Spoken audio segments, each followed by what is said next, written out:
Good afternoon, everyone. Here we are back again with Hot Talk, Mysuara FM, 11 a.m. to 12 p.m. every Tuesday. With me, Ridhwan, Rosli, and today we are talking about a bit about economy. And the question here is our economy actually that bad? And today with me is my very good friend, Mr. Azwan Omar, who's also a co-writer of TPPA Harimau. Very good friend of mine since the Malaysian Youth Parliament. We go way back, and yeah, Alhamdulillah, he's still my friend right now. Yeah. All right, so Azwan, want to say something? What happened to your other friends then? That's a very interesting question. All right, so yeah, Azwan Omar. Yep. First question first. I mean, a lot of people they are talking around and they are saying that there's always news. On the media saying that Malaysia economy is good, Malaysia's economy is doing great, all those sort of things. However, the certain group of people say that yeah, we are reading it on the news saying that our economy is good, but why is my life is not that good? Wow. Why my life is not that good? Why do I feel that things are getting more expensive? Why do I feel like, I don't earn enough? Any comments on that? Well, hi. First of all, I will say thank you to my friends, Ridhwan, Rosli. Yeah, he was hammering me last night, asking me to come because seems like nobody else want to come. So no, because nobody else wants to answer those questions. Nobody else wants to answer this question. Back to your questions. I mean, whether our economy is good or bad. I mean, for me, I always look at a very micro level, which is myself. So, am I having enough cash for me to live, to save, to invest, to give to my parents, and to buy stuff? Yeah. In the end, I think. I mean, honestly, I could say that I think everything is good. Right. I think my salary is going up, right, annually, and then I can save. I can invest. Maybe not in the stock market, but I do have some other investment instruments. So, whether our economy is good or bad is a matter of perception of one people. So, like myself, I feel everything is good. Everything's going to the right directions. We are going to the 2020. We hope we're going to get the 15,000 US dollar per capita income, which is our target in ETP, and hopefully in 2020 is our vision 2020, and then we can proceed to the next 30 years, which is 2050. But in the end, it's all about your wallets. I mean, I feel that whatever happens now, globally or locally, I mean, from whatever the government did before, I mean, try to woo investment and whatsoever, and it does have an impact to my wallet. Meaning to say, I have extra money in my wallet now. So I think it's good. I mean, when other people say that it's bad, so it's just a matter of perception. For him, probably it's bad, right? Maybe. For example, like what we discussed before, maybe we always talk about this. Yes, we always yes, talk yes. at your home, right? When we have a cup of coffee and everything. A cup of tea and everything. But today is too bad that we are fasting. Yeah, today. obviously you're fasting. I don't know about you, but I'm definitely fasting. So please, I mean, it's like you never know. So maybe on this show we will have a surprise in a sense that maybe we're gonna do an azan quite early, but make sure you don't buka your puasa yet. Because even if it's azan now, it will be Zohor azan, not Maghrib azan. Okay. Anyway, so going back to our topic today. Yes, as you said, the key word that you mentioned was perception. Yes. This is the perception. Yeah. So again, when we talk about economy, it is not about perception. It shouldn't be about perception. Oh yeah. It should be a matter of facts and figures. It should be a matter of numbers. Yes. Do you want to share a bit about that? Oh yeah. This is I had a quite an interesting talk before I came here. I met with my supervisor, and then we discussed about this a bit here and there. Perception, one thing, and facts and figures. I think if you look at all the third party, like the rating agencies, like the World Bank or whatever international institution, it always keep saying that Malaysian economy is on the right track. Right. So we are expanding this figure this much. We can get into our target. We can get into our fiscal responsibility. We can low down our deficit. Everything. That is not what our government said. That is not what anything related or Citro whatsoever said. But this is all reputable institution overseas that lot of countries be part of it. So that is the fact and the figures now. So the perception about our economy is bad, mainly for me, is just a deliberate efforts by maybe a certain group of people. And that's the interesting part. Yeah. Because why? Because this bad perception mainly come from Malaysians themselves. Exactly. That's why I just and not couldn't foreigners. understand. Exactly. I mean, the Malaysian. That's why I said. From maybe this is my own opinion. I mean, maybe there is and deliberated efforts to paint Malaysian economy is bad. I mean, we can look at, you said just now at the earlier of our discussion, there's a media saying that Malaysia is bad, our economy is bad or whatsoever. Can we ask ourselves back from which media this is? Is it just a non-credible any jondos who made a blog about this economy? Who are they? Are they have a reputation to say something about the economy? No. Right. And obviously another opinion is it is all an efforts by the opposition. Right, a certain group that want to show to the world and to the Malaysian that, look, the economy is bad, vote for me, then I come and save you. Right, like a Superman or like a Batman, something like that. So Yeah. So I mean, it's like I think that's a very, very good start to our discussion today. Perception, media, a group of people who's trying to paint the reality. Momo they say. In Malay word is momo. Dimomokkan. Alright, okay. Hantu. So anyway, guys, we're gonna go for the first song request by Azwan Omar himself. He said this is his song that he always listened to when he was in school. Yeah. OAG 60s. So we are back in Mysuara Hot Talk. With me, Ridhwan, Rosli, and our guest today, Azwan Omar, a very good friend of mine.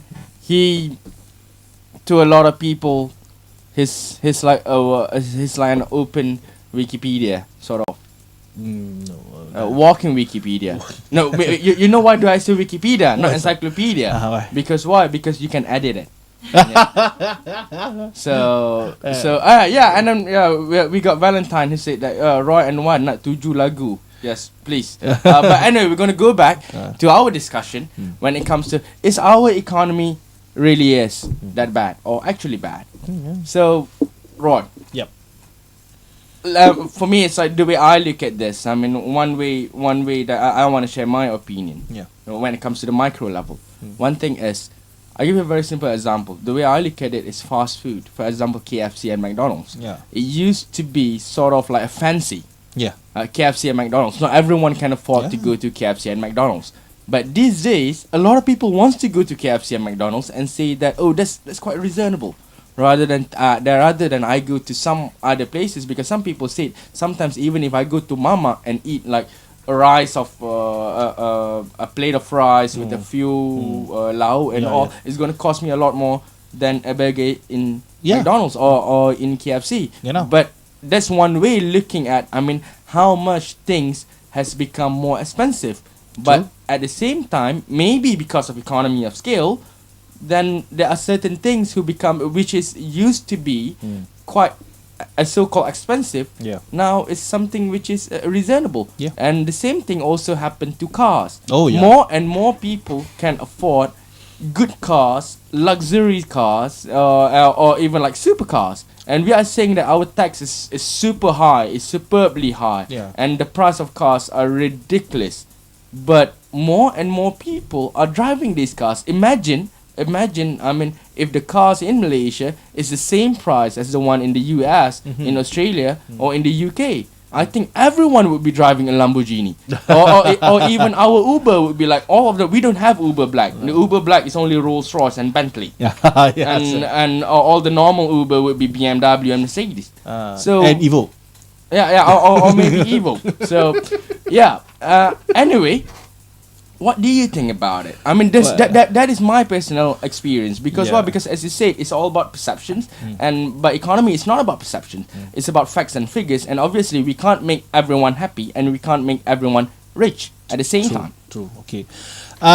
Let's go one by one. First of all, his last statement. I mean, my bro's here. Last statement is you cannot get everybody, all of us, rich, and because whether you are rich, whether you are poor, whether you are moderate, You are rich in heart. yeah. I mean, yeah. I mean, penuh dengan iman. But rich, whether how much you earn per month is basically on the way you work. You must earn that thing. You just cannot simply just pluck that thing up from air and suddenly you have a lot of money. No, you must work hard for your money, and then you earn it, then you get your satisfaction. So for me, those who are rich right now, because they really work hard, right? They found their opportunities, they have their breakthroughs, and then you get you earn what you sow, something like that. And then back to your first questions, like the changes between KFC that once we call as the hip places now. Yeah. Not anymore. Yeah, obviously. Hipster cafes are more expensive than Yeah, KFC and McDonald's. Yeah, but what happened to hipster cafe that not situated in a great places? It becomes a hamster cafe. Exactly. So, my point is simple. Back then, when I was a children, and when my mom and dad asked me, okay, adik anak-anak, let's go to KFC. Everybody is getting hyped. So I can eat 3 or 4 pieces at that time. Now can Original KFC. Original KFC. Original KFC. Yeah. So Not the now, spicy one. no, okay. And then now it's no more. I mean, it's not. Not. I can say it is a norm, but people have more disposable income to spend in these kind of places, these fast food places. Like yesterday, I break my fast in KFC. Seriously, I did stop by in KFC, bought some snake plate, and then go back home. And then inside my car, I break my fast with one of kurma. And Wait, water. that one is after Maghrib or before Maghrib? That is. I mean, you bought the drive. I send you the picture and video of myself in the car in the group saying that I'm stuck right now. I arrived at home at 8:30. All right. For your information, my Yes, friend, yeah. I arrived at home at 8:30 last night. Okay, Alright, so I just want to make sure that let's be sure that it's not 4 p.m. So- or 3 p.m. or any time after Zuhur, you know. So when people have more disposable income, obviously their nature and then the way they eat, their way of life also changing. That's why KFC is a norm right now. Everybody can go there. Everybody can have a piece of chicken there and enjoy themselves. And those who have extra money, disposable money, which is they have something extra, they can go to high-end places, and probably they can go have breakfast in Marinis. I don't know. They can go to Marinis. They can go to helipad. Whatsoever. Go ahead. Alright. Right. Okay, So- but again and again, there are some people. I'm not saying a lot of people. Some people who's trying to pick on the issues and saying that there are people who can't afford to eat at all in Malaysia. How many? My questions back is how many of them? I think okay. And I think the question should be is they can't eat because they refuse to eat. Exactly. They refuse to work, Yeah. or why? I'm not saying that this is For me, it's like I can't eat right now because I'm fasting. yeah, obviously. So yeah, everybody is fasting. Even Arin also fasting. I'm fasting. What are you talking about? I don't know what you're talking. So the thing is now, if you work hard and then if you say that there is not enough job in Malaysia so they can work, and I don't think that is a problem because a lot of this institution and our GLCs, our MNCs, private sector, they have, as they're expanding their businesses, obviously they've created more jobs, right? And then it's up to the people whether they want to take the challenge or not. Probably, yeah. All right. Just on that, a bit on that. A lot of people are saying that we have billions of tens of billions of foreign direct investment coming in. Yes. These days, especially from China, with a lot of projects, so on and so forth. Yeah. And however, some people argue that the jobs are not coming to Malaysians. The jobs are not going towards Malaysian. The jobs are going to foreigners and stuff. Those are the perception. Yeah. What do you say about that? Yeah, I think this perception is created because of the Chinese record in Africa. Yeah, where they invested billions and billions in Africa, because none of these development institution of World Bank or developed country or rich countries like the European Union or whatsoever want to invest in a country like in Africa, because they have bad track records, corruption. That's a very good answer. That's a very good answer. That is one thing, because they think like that, and then perhaps probably the Chinese will copy the same modus operandi in Malaysia. But that is unfair. It's not comparing apple to apple.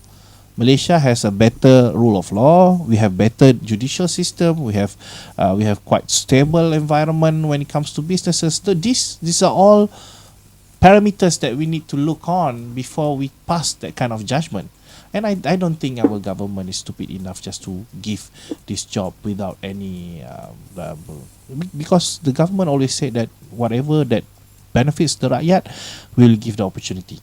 And then plus what sort of the Chinese have been invested a lot in Johor Bahru, in Kuala Lumpur, in Bandar Malaysia, and I don't know whatsoever, but still in the first developmental phase, right? It's cheaper for them to buy from here in Malaysia, and I don't know, probably some of the items they bought it in China, then ship it here, but still the transportation cost. Yep. So now we are talking about business, so I want to hold you on that. Yeah. And before we go further on business, on foreign direct investment, and how Malaysia doing business this year, or Malaysian businessmen doing business all around the world, abroad. Yeah. I think we should go to the next song first. Yeah. Ladies and gentlemen, Chainsmoker and Coldplay. Alright. Hello. We are back in Hot Talk Mysuara, 11 a.m. to 12 p.m. every single Tuesday. Again, still with me, Ridhwan, Rosli, and our guest, Azwan Omar. Yo. Alright, so Azwan, just now we were talking about foreign direct investment, and we were talking about how Malaysian, or how the international people doing business here in Malaysia, and also how Malaysian these days are doing business. Yeah. So it's about not only sorry, how they are doing business. Minum lo. I'm sorry. No, can't drink. Alright, so how they are doing business. So with all this globalization going on, with you know how a lot of things going on these days. Yep. It seems to me that Malaysian businesses are not only facing, our local competitors, True. but also the world. Yep. Meaning to say, when we talk about the world, when it comes to projects, when it comes to tenders, so on and so forth, people are coming in hot and strong. True. Yeah, we are talking about, we are in hot talk right now. Yep. People, the investors, the business people are coming into Malaysia hot and strong. They have money, they have experience, they have the name. So that changes a lot to the scene, to the business scene. True. What you say about that? Yeah, I mean, I think we discussed this thing before. These foreign players came in to our countries hot and strong, meaning to say they have enough money, they have enough expertise, even they have names, and then in fact they bulldoze everything. I mean, they can do it. But again, I refer back to their practices in other places, not in Malaysia. We must accept, we must recognize that Malaysia, we have our own set of rules of laws that govern our people, that govern our business ecosystem. Therefore, I think it's all back to the basic economic things, meaning to say whether you can give the great prices and the highest quality. Yes, these people may come. This foreign player may come like they have like trillions of dollars behind their back, and then with cash some more. But again, Malaysia is a unique country. It's not like our constitutions already have safeguards. Technically, we are not pure capitalists. We are not pure capitalists. The government, with our federal constitution, we still have some safeguards, like the 153, right? Allocations to help our Bumiputra, for example. And then these must be respected by international player. I quote an example during our negotiation in TPP, right? Even American at one point has to agree that Bumiputra policy is something that must be respected because it's under federal constitution. So if the Chinese player or any player or ASEAN player that have money, want to invest, want to build up railways or airports or ports whatsoever, we still have these safeguards in our law. The most important thing is to have strong judicial, strong rule of law that can govern those things, right? And if we look at economy, I mean, between one unit to one unit, foreign player with lot of cash and our local player, what they can do is, you know that you can't fight this one group by your own. You group up. Don't think about your ass only. You think about you get. Okay, you don't have that capacity in terms of expertise. Find one friend, form a consortium that very good in expertise. You don't have money. You seek friends that have capital, that have good credit rating, so that they can have loans locally. So you can fight might by might, or just to be smart, don't fight them head on. Be their subcontractor. Yeah. So technically, we are talking about business people in Malaysia. They need to change the way they do business. We need to change our strategy when it comes to doing business these days. But anyway, just to go around, I mean, not only to talk about the business, the way we do business these days. Not right now it's 2017, but going forward, we are talking about 2020, 2050. As we all know, I mean, it's like last time, before the economy changes, everything was all about, to one point, Malaysia was all about oil and gas. Oh yeah, everything was all about oil and gas. Petronas. So if you are in one of those ONG company, Yeah. you are there, you are making it big. Yeah. But these days things have changed. True. The changes that have happened, I mean, really put in one way, we should reflect that there are things that we have been doing all this while, which is making us inefficient. True. So I think, based on what you're saying just now, it's all about being more efficient. It's all about being more competitive. It's also about being. If you are a businessman, you should not only survive in your own backyard. True. You need to be able to survive anywhere around the world. True. Or abroad, or abroad, and then being an Asian country. Oh yeah. Not just Asian countries. Let's be more focused. An ASEAN countries. Yes. Being an ASEAN countries, I think we should also seek for opportunities or look into the resources that ASEAN can offer. What you say about that? Yeah. When it comes to this economic policy, it's very related to our foreign policy. For example, I mean, look at our government. The government is already very consistent since even zaman Tun Dr. Mahathir, that prosper thy neighbors, meaning to say that we must concentrate ourselves in ASEAN. ASEAN itself, we have almost 660 population people all across all 10 nations, and they have resources. Right, they have resources. Before, if you were already a champion here in Malaysia, you should go conquer your the ASEAN region. That's what CIMB did. That's what Maybank did. That's what Asia did. So CIMB, even before we launched ASEAN Economic Community back in 2015, they already being operated in most of ASEAN countries, and they said we are more faster than you. We can get the capital movement up very easy for us. We don't have to wait for AECs to be established by the governments, by the head of leaders. So yeah, I do agree. If you are confident, if you already champion in Malaysia, you should go abroad. You should conquer the region, and if if you're strong in the region, you can conquer globally. You can play in a global level. I think that if we have that kind of mentality, new new businesses will emerge, new businessmen will emerge, because this already successful in Malaysia already move to another plane. Then it give opportunity for new businesses to rise up. For example, like you said about Petronas just now. Companies that related to oil and gas industry right now is facing quite a hard situation, but the government also facing the same thing. So what government need is to diversify the economy, and then we right now 50%, more than 50% of economy generated by service sector, right? Service sector, like you don't have to be a manufacturer, you don't have to be a miner, but you have service sector. You create startups, or you create anything. But just to cut you on that, the problem with Malaysia is we are supposed to be creating young businessmen with new approach. Yeah. But the problem is we are creating more and more conmen, the way I look at it. Oh, wow. This conmen who becomes later on who becomes contractors, and after they become contractors, they build consortium. Anyway, just to cut you on that, I think we should go to the next song first. Requested by Royston. I Can't Help Falling in Love by UB4.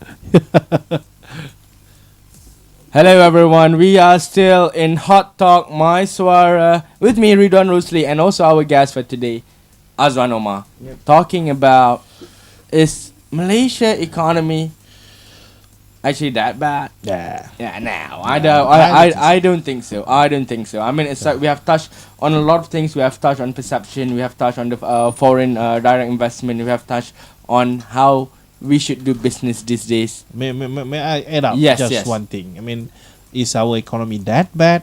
Okay. For me, my definition is bad is when I cannot buy rice. When my family cannot buy rice and all the necessary items. And that is an issue. And that also happens back then during the Suharto's time. Yeah. And you remember why Suharto down? It's not just because of the student uprising. No, because people have problem to buy some necessary items like rice, foods, eggs, sugar, minyak masak or whatsoever. And that is a problem. But right now, we can go to any kedai Aceh or Tesco or whatsoever. We can still buy our rice, our ayam or our ikan, and then we can still enjoy a very luxurious Ramadan buka puasa. Yeah, we can go to Bazar Shah Alam kat mana? Bazar Ramadan. We can go to Section 13. You the big one. Still a lot of people can do business. Still a lot of people can buy a lot of dishes and taste a very good stuff in this world. So yeah, that's my. Have any ideas regarding insurance company, agents, policy yang tengah booming now? Oh yeah, seriously. Okay, there's one. I go one by one. Saw the news earlier that Malaysia economy indicator is raising red flags given the declining surplus. Comment please. Declining surplus, do you mean the balance of trade or balance of payment surplus? But in the end, red flags is always there. Okay, it's an indicator so that we can take a corrective or preventive measures. So in the end, it's all back to the year-end results, and then whether it's translated to our wallet. That's the most important thing, Syafiqah Zarina. And Ghazi said about regarding insurance company, agents, policies tengah booming nowadays. Yeah, I mean, when people subscribes to insurance when they have extra money. Yeah, when they have surplus. This happen when people have surplus, and I think what we can see these days also when a lot more people are buying branded good. True. Branded good is not a necessity. Ferragamo, all those to me or whatever that is. I mean, those are not necessities, and more and more people. And then there are people who's buying ridiculously priced branded goods. For example, I mean, it's like not all people can afford a good mobile phone, but there are some people who can afford a Virtu. and that costs like what $30,000 or $40,000 a pop. So these are the thing. But again, why do I mention all of this? I think we want to go to the next question, Yeah. which is it's all about the gap. Oh yeah. It's about the income gap, Yeah. Inequality. inequality. Like right now, we are focusing on economy. Yep. So let's focus on the gap. And also, when we talk about economy gap, we are also talking about educational gap. True. And there's a lot of other gaps Yep. other than that. So, Roy, what do you think about that? Yeah, inequality is always an issue. So for me, I think in the last 3 to 4 years, the government has been consistently looking at these inequality issues. Bridging the gap. Yeah, bridging the gap. And one of the most short term or the fastest way the government could handle these things by introducing a minimum wage. That's minimum wage is one of the fastest way for us to reduce the gap between the high and then the middle one or the lower one. I mean the B40 and M40.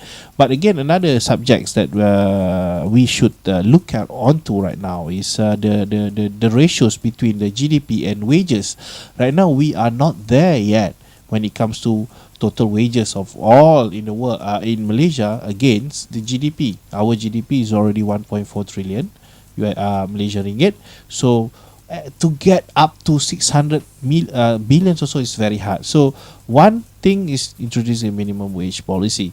Number two is whether our businesses are ready to give more money to our employees. That's number one. That's number two. But right now I have this skepticism that if these business owners already enjoy much money from the profit, are they willing to give? Are they willing to share the profit by raising the income or the wages of the salary the employees? That's one thing, and then we are trying to look at it. And I think last budget also we addressed this. We try to address this thing.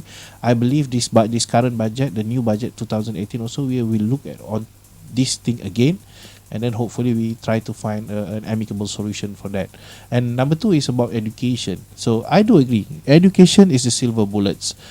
Education can solve a lot of things. Even the one who wrote this book, The Colors of Inequality, Dr. Muhammad Khalid, he produced a report in the Khazanah Research Institute saying that social mobility is all social mobility, meaning to say you can move from below to middle or to high up gap brackets only via education.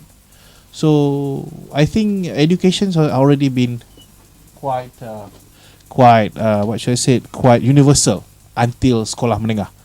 And then even my God, even the government also subsidy a lot in IPTAs. Exactly. I think we try to give a lot of things, but again, in the end, once you graduated, whether you are willing to work harder, have a high etiquette, have a great attitude to earn more. But just want to interrupt you on that. So supposedly we should be having two guests today.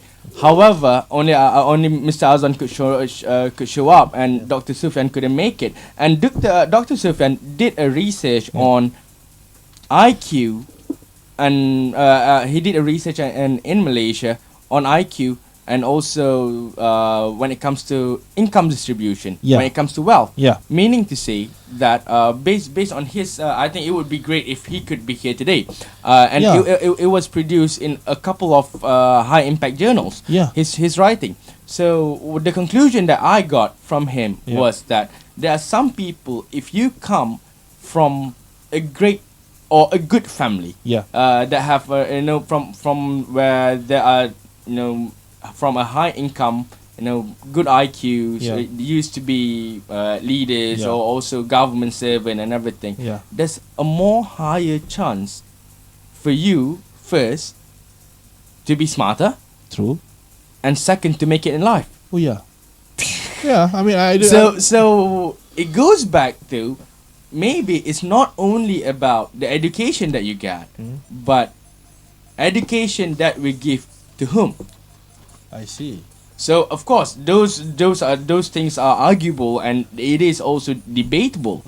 However, when it comes to all of this, I think another one way to look at it is there's a couple of ways to look at it. I mean, there's a couple of angles. Of course, Yeah. some people would say that is not fair. Of course, there are some people who have. But again, as you said, education, it can change people. Yeah. It will definitely change people. Yeah. And an education gap, I think in Malaysia we have one of the best. I don't know, me personally, I say we have one of the best system because Yeah. why? Because you can go from zero to hero. Yeah. True. And not a lot of country you get to do that. Yeah. To become zero, I mean from zero, and then you get to become A hero. a hero. Yeah. And I think before we go furthermore, I got a special song Oh yeah. first to enjoy. Ladies and gentlemen, Lil Wayne, Lollipop. Yeah. Lollipop. Yo yo. Hello people, we are back in Mysuara Hot Talk. Yo, with yo, me, yo. Ridhwan, Rosli, and also Azwan, Omar. Yo So, yo yo. have you guys enjoyed the song Lollipop just now? Lollipop. Yeah. Yeah, it's an old school song. It's a pretty cool song. So yeah, we are going back talking about Malaysian economy, Okay. the perception. Now let's bring it back to reality. Okay. Reality, I'm meaning to say, talking about more as you mentioned earlier, microeconomy. Let's talk about us. Let's talk about the youth. It seems to me that there are people these days, especially the youth who just, for example, who just graduated, who doesn't have a job. Okay. There are people also cream of the cream where they have a good job and they get good money. Okay. And there are also another group of people that they don't study, but obviously because maybe their family or their parents are filthy rich, so they are living a pretty good life. Okay. And these people, just to relate with our topics before this, I mean last 2 weeks where we talk about social climber. The problem arises, I will try to relate this to economy. It's very interesting. I Yeah, know. it's very interesting. Yeah. Because why? Because maybe this is the reason or the source of dissatisfaction. Because why? Because there are people, as I mentioned, this three group of people, and suddenly they are looking at people at their age, for example, 18 or 19 years old, driving a 500,000 ringgit car, driving a 1 million ringgit car, traveling all around the world, some of them in their own jet, and they'll be like, what am I doing with my life? I graduated, I become a young professional, but there's no way in my whole life I'm going to buy a jet. or I can afford to buy a jet. So maybe this is one of the few reasons where people perceive that the economy is bad. Especially for them. What do you say about that, Roy? First of all, keep it real, man. The problem right now, a lot of people in this world, I mean, even our generation, Ridhwan, they don't keep it real. I mean, you need to be, How to keep it real, bro? Yo, I mean, you know, tengok aku dah How to keep it real, No, bro? keep it real meaning to say you need to recognize, you need to realize that where But if you are I right keep now. it real, I have no swag. No, the swag come later. Alright. The swag must come from the way. I mean, that what is the point having 100 million ringgit inherited, and you work for that 100 million ringgit. So the journey to get to that place is much more memorable. Ada kemanisan di sana dalam bahasa Melayu. They said. Tapi manis tak manis? Kalau you dapat 100 million right now, manis tak? Kalau I manis. Memang I manis juga. But again, macam ada cerita apa, kes yang kita ada bincangkan tadi tentang this about these people, these young bankers that steal 1 cent from each account or each transaction, and then he become a millionaire, and then after that basically it's all about whether you're sincere or not with your life. Alright, on that point, what about this all young entrepreneurs? Oh yeah. Techpreneurs. I mean, it's like I do understand if you see overseas or especially in the Silicon Valley, it's just like hundreds or even thousands of this kind of people where they're young, they created something new, they built an apps, and they make millions out of it overseas. But in Malaysia, I'm not saying that this doesn't happen in Malaysia. Yeah, It does happen in Malaysia. Yeah. However, the numbers are pretty small, and don't you think that we are actually producing people who just want to create something, make it big and sell it off. Not about survival. There's no survival instinct in them. Yeah, I They mean- they just want to sell it off to make quick bucks, and that's it. And they thought that maybe they're gonna do something great again. But in those process, because those are the lines, those are the type of people. So that's why we have a lot of people who end up being a conman instead of a techpreneur, entrepreneur. I mean, that's one thing. I mean, I do agree with your sentiment. I mean, this techpreneur, the young techpreneur, if they are, I cannot generalize all of them are bad. Some of them are very decent. I know a couple of them like Nalori.com and Katsana GPS and Harta Bumi. They all try to do decent, and then they try to be in the market as long as possible because they want to create jobs. I mean, I've spoken to their founders. They said, why you stay in this job? You have a successful apps. You can just sell it out, make a cash. You can cash out, make about 50 to 100 million. You sell it to other people, to much bigger player. But no, I feel more satisfaction if I continue with the company and I hire more people. I mean, example like a lot of people that really wants that kind of opportunity. Again, it's all back to one sincerity. How one person want to live their life. Okay, and then I mean, this is not Silicon Valley. I mean, first of all, we need to distinguish Silicon Valley, United States, and then Silicon Valley, Malaysia style. Or different type of silicon. I mean, different type of silicon. I don't know, right? Maybe a lot of things. But again, two different setup. But if you try to bring, I mean, this some sort of this conman that you said, try to bring this model from the Silicon Valley. They create an apps, maybe hit maybe around 100,000 users, and then go and then sell it off. No, I mean, in Malaysia, it's very hard to get that. Like Riff. The latest one, this digital company, Yeah. Media Prima bought around 110 million or 150 million ringgit. That one is work hard of a long period. They gain trust. They build up their. Some of data our set. work very, very hard to go Yeah. to rave parties. every Oh yeah, single that's weekend. Ray Fatih. I know. All right, okay. Another point. I mean, some people say that because we have all these so-called entrepreneurs, but actually they come from good family Yeah. that have surplus of money, Yeah. and they don't know what to do with their money. Some people argue that these are the people who's making our business environment or business climate very, very colorful. Because why? Because they are willing to invest on things that other people doesn't willing to invest. Yeah. So they really want to pursue their dreams. Yeah. Because what? Because some other people can't afford to pursue their dreams. True. But there are these people who come out with interesting shops. Oh yeah. Interesting shops where last time people doesn't offer that services, but these days because of these people who have they have the money, they have the cash, or they have the capital to do it, and because they can do it. So these are the people who bring colors to the environment. Yeah, I think- These are the people who bring it to the next level, Yeah. so that we become more competitive. I think we embrace it. Right, we embrace the exist. Fashion design. No, we cannot deny their existence. They come up with good products. They come up with good services, and then it serve the people. That's it. Rather than we look at we try to demonize them, saying, "Oh, okay lah, you have your father money, and then you open it's easy." No, it's not fair, because as far they just have another maybe a bit difference when it comes to initial capital, but again, when it comes to their work. I mean, after they establish their companies, it's all about their networks, about their creativity, about their discipline, about their efficiency, operations, whatsoever. Then we need to embrace that. Yes. I mean, when other people saying that this group of people that are lucky they have capital, no. I mean, look at what the government did. I can share with you right now. Since way 50 back, I got this information from Minister. We spent around 14 billion for entrepreneur development. The money is out there.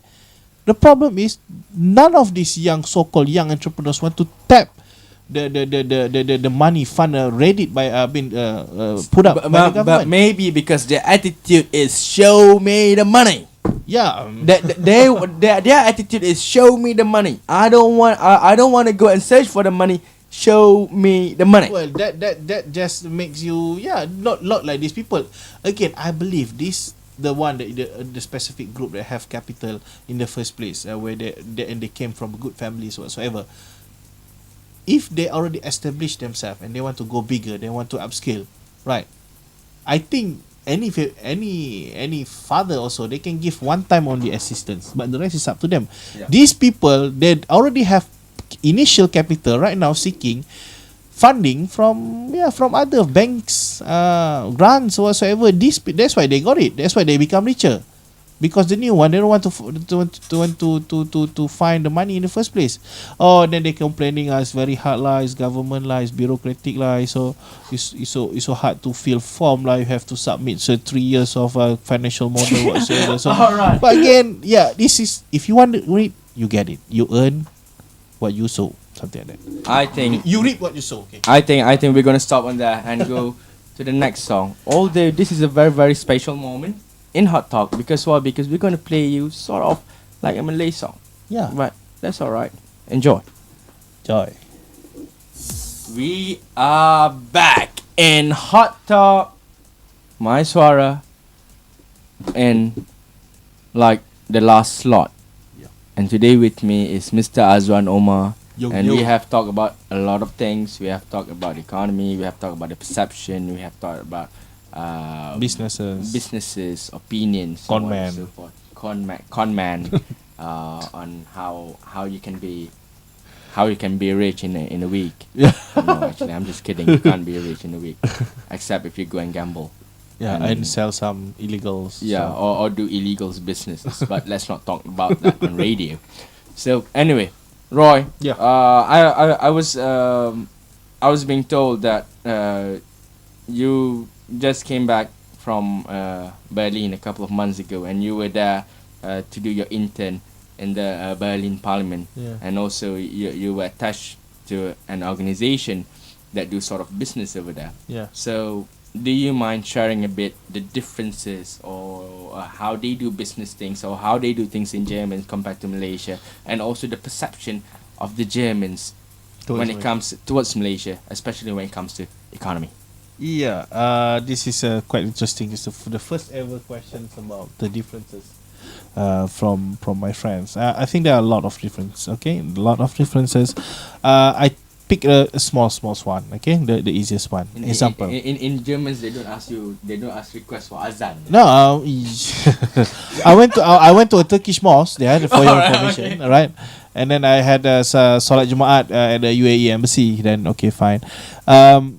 The small stuff that I can share is like how they regards the environment. I mean, for example, like do you know that we actually can get money from plastic bottles that we turn back? So yeah, we buy plastic bottles, and then after that we go to this any of the supermarket, and then there's a redeem machine we put there, and then at one time I managed to collect around 4 euros just from my gathering of this plastic bottle. So that try to encourage people to save, and then not to encourage people to recycle. exactly. Then Yeah. you can get money out of it. And then when it comes to another simple thing is We get like 20 cents in Malaysia for every 1 kilos. over there is over there. No, over there. So there's a lot of difference. Yeah, a lot of different. There's a lot of but difference. they need to enact a new laws for that, so that to encourage people to recycle. I mean, to save the environment. And then another one that I really like is the way the Germans people work. I mean, sharp 5 p.m. everything go on. Stop everything. They will never harm you. So after 5 p.m. they That's go back. it. Whether you still on doing something or not, the law said 5. You go at 5. But if you want to stay, is on your own risk. All right. Something Okay. like that. It's very good. I mean, I like it. The idea of that is very nice. Okay. Yeah, because you like to go back early. Oh yeah. I mean, and then and then the huge difference is the public transportation. I think my level of stress is a bit down. I mean, lower there, because I don't have to face this Kuala Lumpur's traffic jam or whatever. Or is it because of the beautiful girl in Berlin? Nah, beautiful girl in Berlin. Yeah, they do have beautiful girls there, man. But if you go towards eastern part, you go to Prague and Budapest, you find a lot more better. They are more beautiful. Yeah, exactly. Oh, Alright, so listeners, do check out German girls. And then besides that, do check out girls from Prague and also Budapest. Budapest. Yeah. All right. Okay. So anyway, let's go back. So let's go back and focus on what is their perception, or how do they perceive the Malaysian market? Well, when it comes to Malaysia, they have this not stigma. They have this idea that our economy is growing but not sustainable. For example, like the palm oil industry, and then they want to help us. They want to buy a palm oil from us. But again, when they have this perception that our palm oil is being produced not sustainable, we slash and burn the forest, we cut down trees, and then we kills habitat, we kills our rhino, we kill our bear, we kill our tape, and then we make all the orang utan don't have any house anymore. So these kind So of those are the perceptions. these are the perception. But when I argue with them and I talk to them, I say, no, this is a Malaysia is one of the first country among all the palm oil producer countries that really abide by the sustainable practices that been created by the industry and approved by them. Again, this I have a huge long discussion about this and saying that we are not there, but the perception is still there because of what? Because our neighbors keep practicing the slash and burn, the unsettled practice, and then since They we are give very us close, jerebu nearly every single year. exactly. So this is other things. I mean, this is a small thing.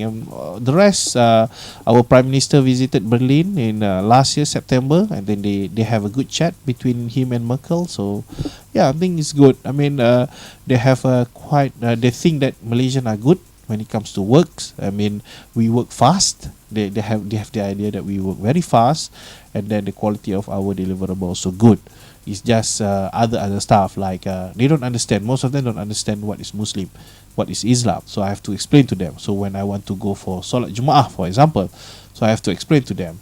And then I have to go this place. Otherwise, I cannot skip 3 times, something like that. So, but they Skip 3 times. I thought it was 2 times. 2 times. So 3 times. Okay. Oh, so you made it out. Yeah. So you say it's 3 times. All right. Okay then. But we will. I'll respect that. I've been trapped by him, so don't believe him. Okay, but again, but they are open to discussion. One good thing about the German people are they're open to discussion, and they support any efforts when it comes to democracy or human rights or environmental protections, and then they are very fussy with nuclear power, for example. So we have this long discussion with them, and then I think they want to come here. They want to come here and invest here in Malaysia. They do believe that our talent is good fits for their businesses, fits for their model. But again, it's up to us want to show it to them. Otherwise, we just keep dreaming, right? All right. So, ladies and gentlemen, listeners, we are going towards the end of our program today. We have been talking a lot about economy as a whole. We're talking about perception just now. Mr. Azwan have shared his experience on the perception of Germans towards Malaysian with his experience in interning in the Bundestag. In the Bundestag. So, any last words, Roy, before we wrap it up today?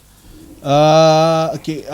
Thank you very much. Thank you again to Mysuara for inviting me. Thank you, Bro Ridhwan. Although I'm here right now because last night he kept calling me. I mean, asking. So as a brother to a brother to another brother, say okay, no problem for you, brother. I'm on. All right. All right. So next time I'm not gonna invite you. So definitely, even if you ask me, I got something to say on behalf of Felda, on behalf of the chairman. I want to say something. I'll say no. No, I'll say no. I mean, just joking. But again, thank you very much, Ridhwan. I think this is a very good avenue for young people to voice up. So keep on doing it, and then don't stop. And then please, Mr. Chairman outside, if you listen to this, keep the money flowing for this slot. Okay, right. All right. So, ladies and gentlemen, I think that's all. We're gonna wrap up Hot Talk Mysuara FM. Anyway, stay tuned again every single Tuesday, 11 a.m. to 12 p.m. with me, Ridhwan Rosli, Hot Talk. So it's me signing off, and then let's go to the last song of today. Ciao. Ciao. Enjoy your day.